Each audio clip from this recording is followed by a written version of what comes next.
अस्सलामु अलैकुम वरहमतुल्लाहि वबरकातुहू। मुहतरम नाज़रीन, आप तमाम नाज़रीन व सामीईन का कासमी चीके पर इस्तकबाल है। नाज़रीन, इस वक्त सऊदी अरबिया से बहुत बड़ी ख़बर खुलकर सामने आ रही है जो आपसे भी शेयर की जा रही है।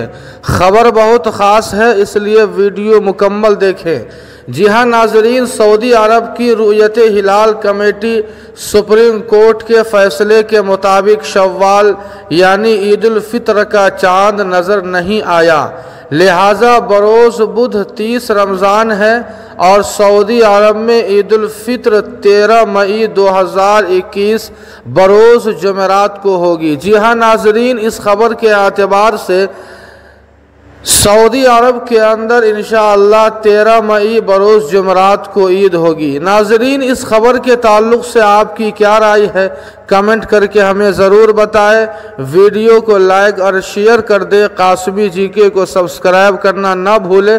वस्सलामु अलैकुम वरहमतुल्लाह।